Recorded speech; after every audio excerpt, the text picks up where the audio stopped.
প্রেত আত্মা এখানে সত্যি ঘটনা শোনানো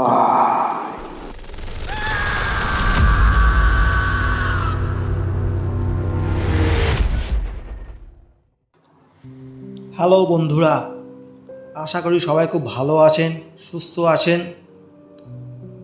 আজ পঞ্চমী, সবাইকে শুভ শারদীয়ার প্রীতি শুভেচ্ছা ও ভালোবাসা জানাচ্ছি। সবাই পুজোতে খুব ভালো করে কাটিও, এনজয় করো, মজা করো, কারণ এই সময়গুলো একবার চলে গেলে না পরে ফিরে পাওয়া খুবই কঠিন ব্যাপার।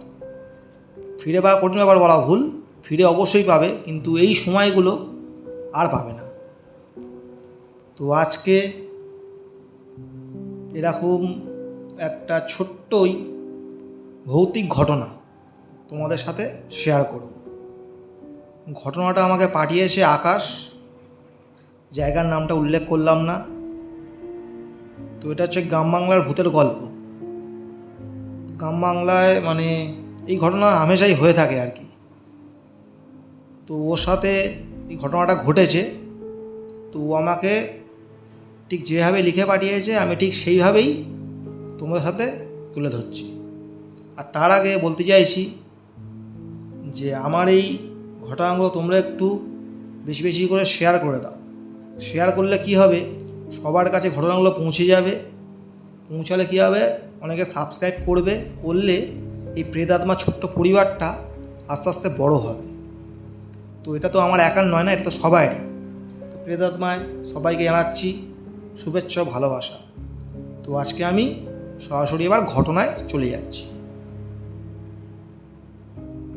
হ্যালো বাবান্দা, কেমন আছো? আশা করছি ভালো রয়েছে। প্রেতাত্মা সবাই খুব ভালো রয়েছে।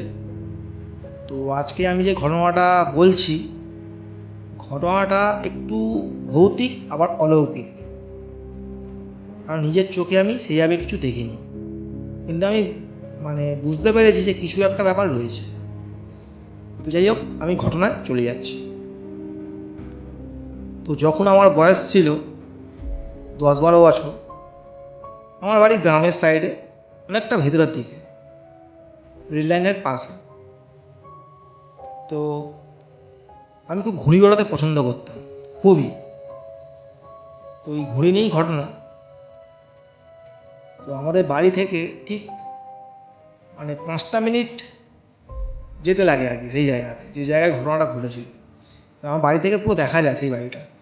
তো রেল লাইনের পাশেই একটু ভিতরের দিকে একটা বাড়ি ছিল, ছোট্ট মতো বেড়া দিয়ে ঘর, টালির চালের বাড়ি, আশেপাশে বাগান টাইপের ঘেরা, এই একটাই বাড়ি ছিল। পাশে ছিল একটা বিরাট বড় তাল গাছ। এই ঘটনাটাই তাল গাছটাকে নিয়েই ঘটনা। তো ওই বাড়িতে একটা বিধবা মহিলা বাস করতেন, খুবই গরিব মানুষ। সবাই চেয়ে চিনতে যেটুখানি হতো সেইভাবে সাহায্য করতো, তাকে খেতে দিতেন। তো ওই জায়গাটা খুবই গা ছমছমে এবং নিরিবিলি বড্ড। তো আমি যখন ছোটো ছিলাম তখন ওখানে খুবই ঘুড়ি ওড়াতে যেতাম। তখনই ওইখানে ঘুড়ি উঠতে যেতাম, ঘুড়ি ওড়াতে যেতাম। কিন্তু জায়গাটা না বড্ড গা ছমছমে লাগতো। এবার আমার সাথে আরও 2-5 জন বন্ধুরা সব থাকতো, বড্ড গা ছমছমে লাগতো, কেমন বিচ্ছিরি লাগতো আর কি। ঘুড়ির নেশা, যারা ঘুড়ি ওড়ায় তারাই বুঝতে পারে। তো একদিন এরকম ঘুড়ি উঠতে উঠতে ওই বাগানে ঢুকে গেছিলাম। গিয়ে আমি একাই চলে গেছিলাম অনেকটা ভিতরের দিকে।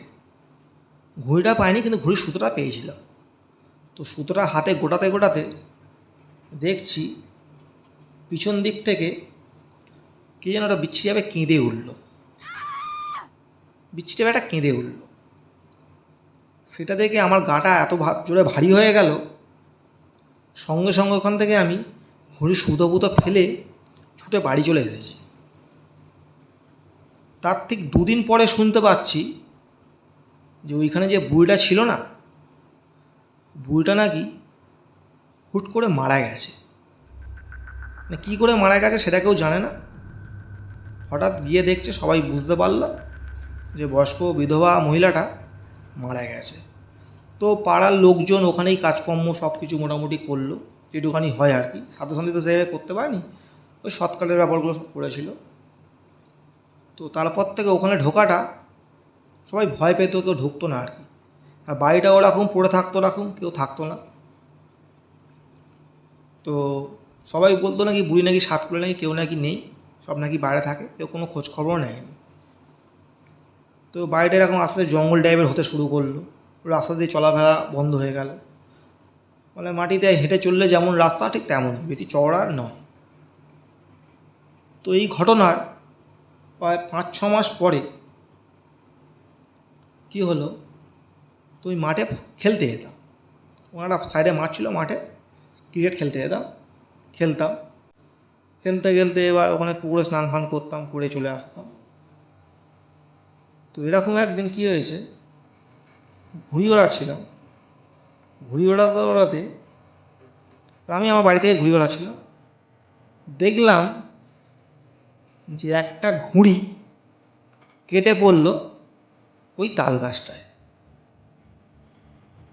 এবার তাল গাছটা মতো অনেক বড়, ঘুড়ি পাড়া অসম্ভব ব্যাপার। তো ঘুড়িটা দেখলাম তাল গাছে ঝুলছে, নিচের দিকে ঝুলছে। সেটা আমি আমার বাড়ি থেকে দেখতে পাচ্ছি তাল গাছে ঝুলছে। এবার কী করলাম, একাই বাড়ি থেকে ছুটে ছুটে চলে গেলাম ঘুড়িটা ধরবো বলে। যদি সুতো পুতো পড়ে থাকে টানবে যদি ঘুড়িটা নেমে আসে। তো এরকম যেমন ভাবা ঠিক তেমনই কাজ করলাম, সঙ্গে সঙ্গে ছুটে চলে গেলাম ঘুড়িটা পারবো বলে। গিয়ে দেখছি ঘুড়িটাকে দেখতে পাচ্ছি না, পুরো ঘুড়িটাই গায়ে। আমি ভাবছি এর মধ্যে কি ঘুড়িওয়ালা কেউ পেরে নিল, ঘুড়িটা কোথায় গেল? তো ঘুড়ির সুতোও দেখতে পাচ্ছি না, ঘুড়িটাও দেখতে পাচ্ছি না। পুরো তাল গাছটা এপিট ওপিট পুরো ঘুরলাম, ঘুড়ির কোনো দেখা নেই। আমি তখন ভাবলাম তাহলে ঘুড়িটা তাহলে কি কেউ ফিরে নিলে হবে, তাড়াতাড়ি কে পাল? আমার তো আসতে বেতন সময়ও লাগেনি, 2 মিনিট মতো লেগেছে, ছুটে ছুটে গেছি।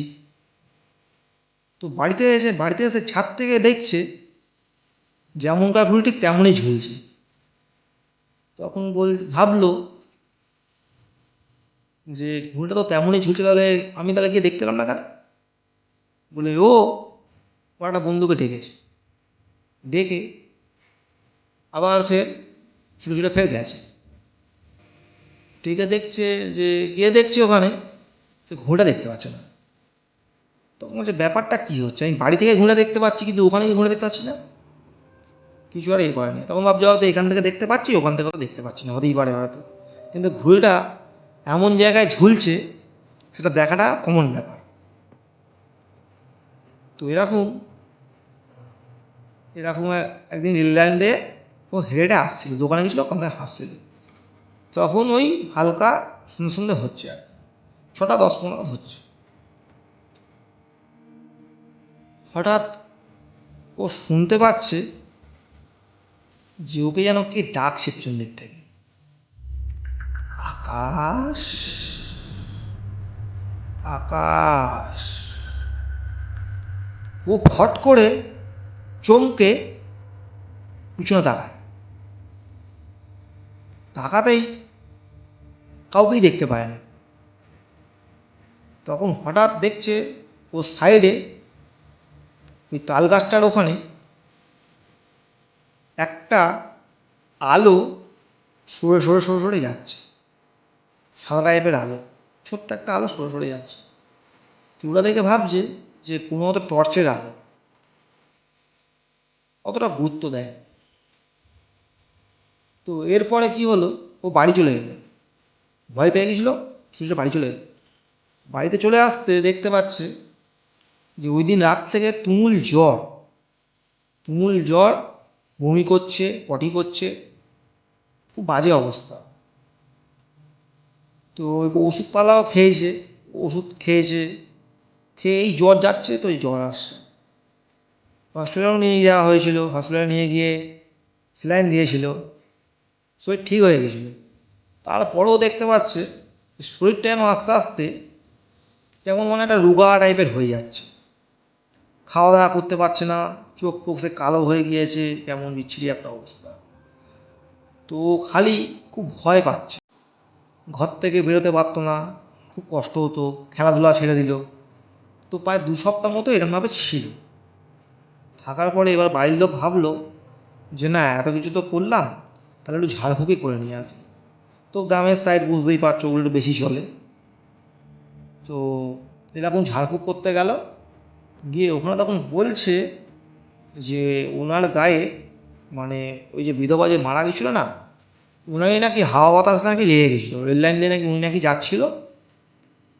তো ওনার ওই হাওয়াটা নাকি পুরো গায়ে নাকি লেগে গেছিলো, যা বলে বাতাস লাগা। তো তাই জন্যেই এই অবস্থা। তোকে অনেক রকম অনেক কিছু করে ওর শরীর সুস্থ করা হয়েছিল। তো তারপর থেকে কোনো কিছু আর হয়নি। তো ওই জায়গাটা এতটাই খতরনাক জায়গা, মানে আজও পর্যন্ত ঘরটা এখন আর নেই, তবে তাল গাছটা কিন্তু এখনও রয়েছে। আমি ওকে বলেছি যে তাল গাছের ফটো পাঠাতে, যদিও সম্ভব হয় তাহলে অবশ্যই পাঠাবে। তো ঘটনা ঠিক এরকমই ছিল বন্ধুরা। তোমাদের কেমন লাগলো তোমরা অবশ্যই কমেন্ট করে জানিয়ে দেবে। এই ঘটনাটা পুরোটাই সত্যি ঘটনা, ওর সাথে হয়েছিল। তো তোমাদের সাথে কি এরকম যদি কোনো ঘটনা হয়ে থাকে, তো তোমরা অবশ্যই আমাকে পাঠাতে পারো। আমার হোয়াটসঅ্যাপ নাম্বার দেওয়াই রয়েছে। আমি সবাইকে বলছি যে আমাকে তোমরা ঠিক যেভাবে ঘটনা পাঠাবে আমি ঠিক সেইভাবেই তুলে ধরবো। আমার এই ছোট্ট পরিবার প্রেতাত্মা, আশা করছি আস্তে আস্তে অনেক বড় হবে, সেই কামনাই করো তোমরা সবাই বন্ধুরা। সবাই একটু পাশে থেকো, সাপোর্ট করো। এর জন্য তোমাদের কী করতে হবে, কিছুই নয়, শুধু একটু সাবস্ক্রাইবটা করে দেবে। তো সবাই পুজোতে খুব ভালো মতো এনজয় করো, সাবধানে চলাচল করো। পুজোর স্পেশাল এপিসোড অবশ্যই আনবো, আমি রেডি করছি সব কিছু। তো সবাই খুব ভালো থেকো, সুস্থ থেকো। সবাইকে জানাচ্ছি আমার তরফ থেকে, ক্রেতার তরফ থেকে ভালোবাসা এবং শুভেচ্ছা, অভিনন্দন। সবাই খুব ভালো থাকো। আজকের মতো টাটা, গুড নাইট।